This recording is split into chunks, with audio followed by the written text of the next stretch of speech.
because got to. And let's share the screen. Yay, yay, yay. And I'm getting better. You guys, you know what time it is? Where information is power and kindness is key.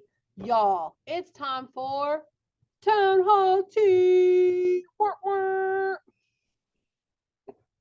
I think my high school son might be. Are you cringing? No, he's not listening to me. Even better. All right. We have 2 weeks. Only 2 weeks left until the election, and early voting started yesterday. We're going to be talking about casting our vote. Now oh, look, got to get my graphic on.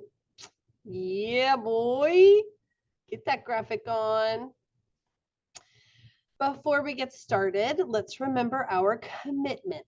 Okay, we're going to keep all of our conversations, if you're having conversations about anything really, but specifically about all the election stuff, we're going to keep our conversations positive, helpful, and kind. Trash talk or derogatory comments will not be tolerated. Admin knows it, teachers know it. Let's just be nice people and realize that other people have opinions that differ from our own, and that's okay. All right? Okay, so today we're going to be talking about casting your vote. Early voting started yesterday, and I wanted so badly to go, you guys. I have something in my elbow. I wanted so badly to go, but a good problem that occurred was every voting place had huge long lines. And it's good because that means that they are getting out the vote, that people are motivated to use that civic responsibility and vote. Now, am I going to be waiting in a 2-hour long line? Probably not. But I am excited to cast my vote soon. All right, what does that even mean? So there are several different ways to vote, specifically to Texas. Now, most states have the same rules, but they are different state by state. Some early voting started already, ours started yesterday. Some places have different kinds of voting. And so I'm going to focus on our voting, okay? You can vote in person on November 5th. So November 5th is the first Tuesday of the month of November. It is, actually, I think I'm getting ahead of myself. Hold on. In person on election day, or in early voting, or by mail. I think I have a slide for this. Let's see. I do. Voting in a person, you have to register beforehand. So if you, or I mean, not you, but if your adult is not registered, they will not be allowed to vote. That happened earlier in the month. We talked about it a little bit in Town Hall Tea. But if you are registered, then you can go on November 5th to a voting site. And it's always the first Tuesday in November, sort of. It can't be like November 1st. It has to be the first Tuesday that is after the first Monday of November. That's weird, Miss Connor. Yes, it is. But as long as it's a Tuesday and it's not November 1st, it's going to be the first Tuesday in November. You show up to an election site. You're going to have your ID ready, and they're going to check and make sure that you haven't voted already, and then make a record that you have voted, because you can only vote one time. You guys, fifth graders, actually have that day off because Kountze is going to be an election site. So we're going to have, it's going to be open to the public kind of, and to keep all of us safe, we're just going to keep the students at home, and the teachers will have like a work day that day. That is kind of new. So I can remember when Kountze was a voting site and we were all in session. And actually I was doing like a little lesson on the election. Shocking, I know. And my oldest son, Dalton, said that Will Hurd was downstairs. So at the time, Will Hurd was, I can't remember if he was running for president or if he was running for House of Representatives, but I said, Dalton, run down and get him. And so he ran down, and Mr. Hurd came upstairs and he gave a lovely little speech to my class about being an informed voter. And I'm actually hoping to have him on a Zoom with you guys this year to talk about just like what it's like to run in an election. Super cool, right? He is not running this year for anything. All right, so that is in person on November 5th. Now, they have done a lot of things in recent history to make voting more reliable. So it used to be a piece of paper that you would punch holes in or mark with a little Sharpie marker. And that they've had different things over time, but this one is current. So this, what you're looking at, is a voting machine. And the voting machine, you slide in a slip of paper and then you make your selections. You can see on the right-hand side, the person is touching the screen of the people that they want. And then it's going to ask you, are you sure these are your choices? It's going to print those choices out on that slip of paper, and then you turn in the slip of paper. So the machine itself is not counting votes, but the paper that has like a barcode on it, that's how your vote gets counted. And this, I mean, for me, this has only been the last few elections. Before that, it was all done by paper, and you had like a curtain that you pulled around yourself and you went into a voting booth. This is just a little computer you walk up to, and there's partitions on each side, so no cheating. Nobody's gonna see who you're voting for. It's your private vote. Nobody needs to know. And this is how we vote here in Bexar County. Now, if you are not going to be in your like area for voting, like if you're not going to be in Bexar County, you would need to vote by mail. Okay. And so not everybody can vote by mail. I cannot vote by mail. In order to be eligible, you have to be 65 years or older, or sick or disabled, like not able to leave the house, or you have to be out of the county on election day and during early voting. So like you moved, or you're going to be on a work trip that during that time, or you're going to have a baby within 3 weeks before or after election day, or you're in jail. Now, there are some people in jail who are not allowed to vote. If you are ever convicted of something called a felony, which is like a bad crime, you lose your right to vote. And so if you're in jail with something other than a felony, you can request a ballot. So you guys know that Dalton is in the military. He is stationed in Kentucky. He can request a ballot by mail, have it mailed to him. He fills it out, and then you send it off. So there's a lot of like rules. So you have to request your ballot on a specific form by a specific day, and then you have to send your ballot back in the mail by election day. So I don't know if you guys know this, but when you send mail in with the postal service, it stamps what day you sent it, and you have to have it out by November 5th. Like it has to say November 5th or earlier. And that means like your vote won't be counted until a little bit later, but it will still be counted. I have a chat. Do you know if you're trying to early vote, do you still have to vote within your county?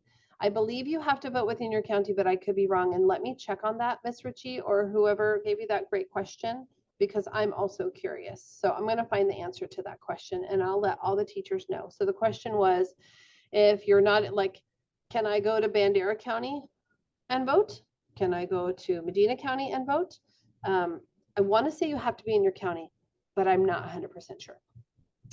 Now, we had a presidential trivia like contest a couple weeks ago, and some people didn't win because they didn't follow the directions, right? And so the directions were only use the last name, you had to spell it right, blah, blah, blah. Well, with early voting, if you don't follow the directions, your ballot goes in the garbage can. Like they're not even gonna try to see what you were doing. You cannot use a Sharpie marker. Who knew? Like there are so many rules. And if you don't follow all of them to a T, your ballot goes in the garbage can. So it's really important, even as a fifth grader.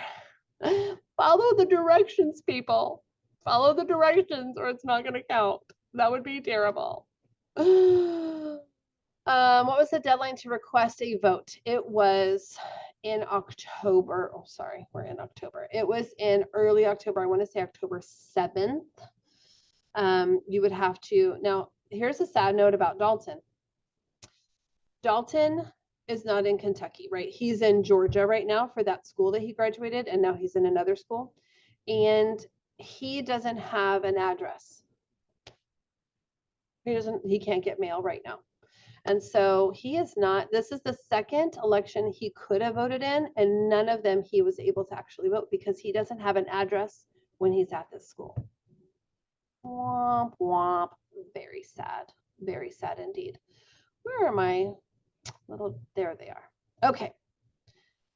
So we are lucky in Bexar County. We have early voting. Not every place has early voting.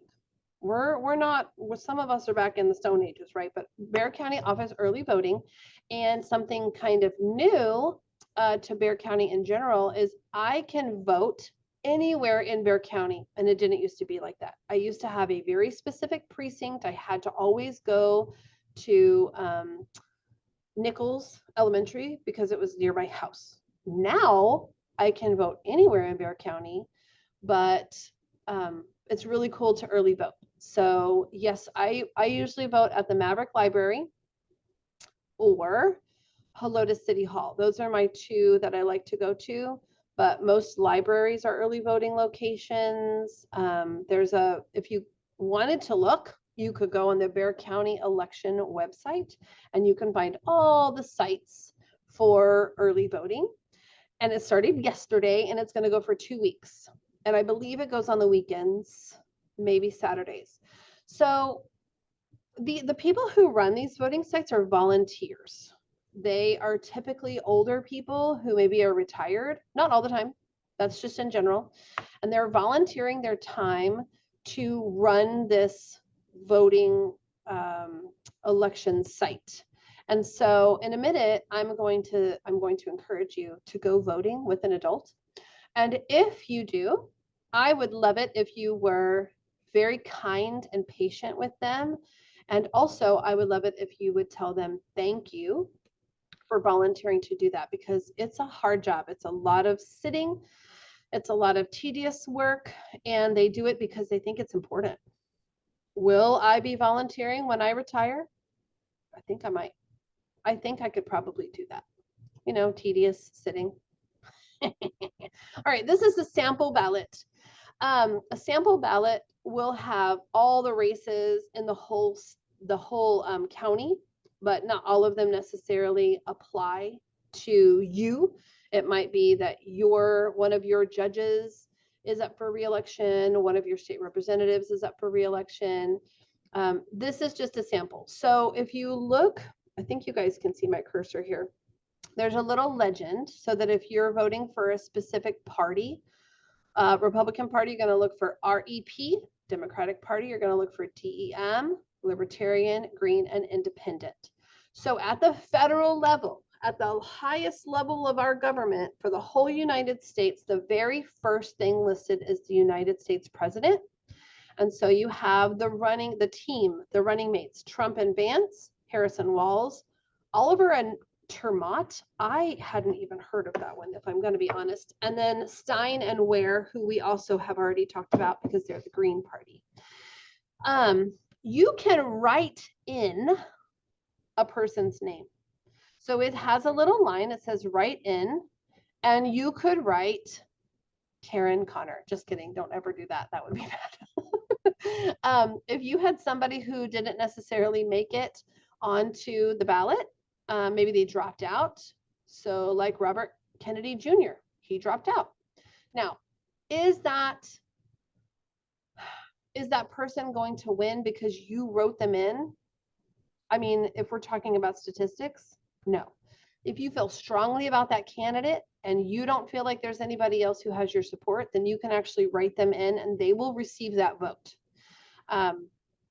That's like a philosophy thing. Like you got to really believe in that person because the likelihood of them actually earning that is super low because of the number of people who are going to be voting for these other higher achieving, not higher vote getting people.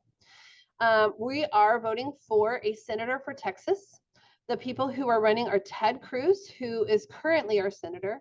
Colin Allred would like to be our senator, and Ted Brown would like to be our senator. We get 2 for the state of Texas, and so these guys are running for one of the seats. So then after federal, you're going to have state. This is for the whole state of Texas. So Texas Supreme Court, those are very important spots that need to be elected.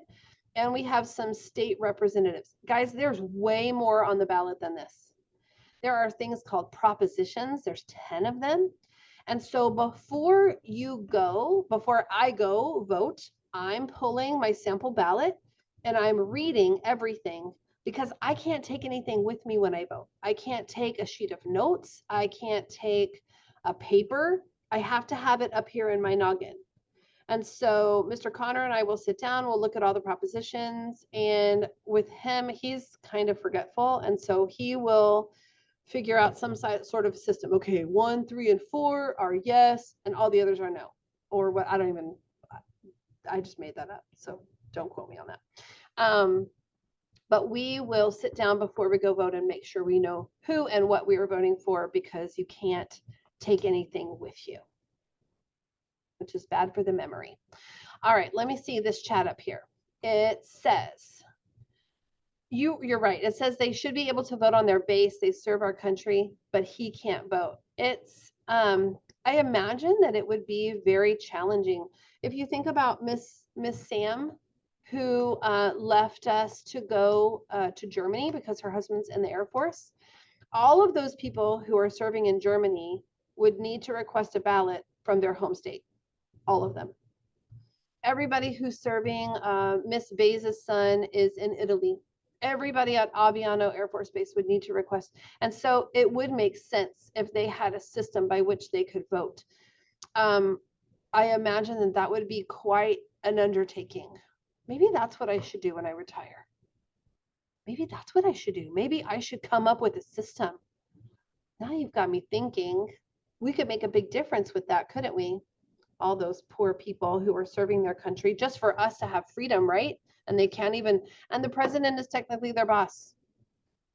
Think about that. The president is their boss and they can't have a say if they don't get that in. Look at us. I think we got a plan now. Okay, this is a future voter selfie, and I want to try to convince you guys, all of you, adults and children alike, to send me a selfie after you vote. After, you can't do it during. Don't do it during, you'll get in trouble. Don't do it during.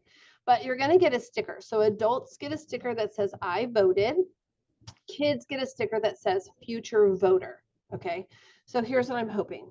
I'm hoping that you guys will talk to your trusted adult at home and see if they will take you to vote.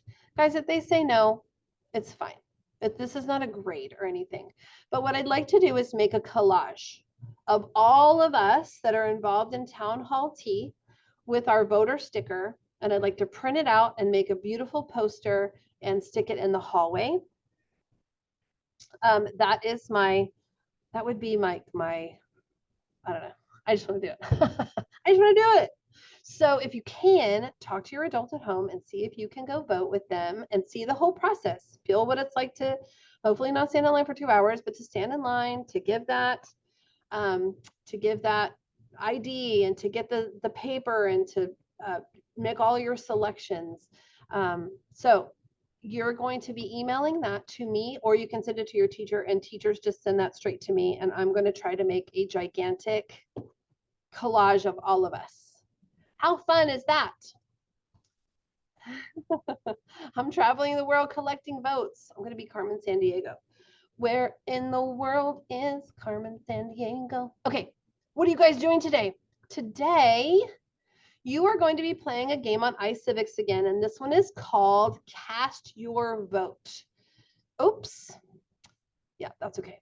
Let me share again. I want to show you Cast Your Vote really quickly. Stop share. Participants can see. I want to close this. There it is. There's my X. In your Schoolology, there is a link to cast your vote right here. And then it's going to look like this, hopefully. You're going to play Cast Your Vote. And I want you to make sure that you choose the elementary level. Okay, so we're going to say no thanks to this.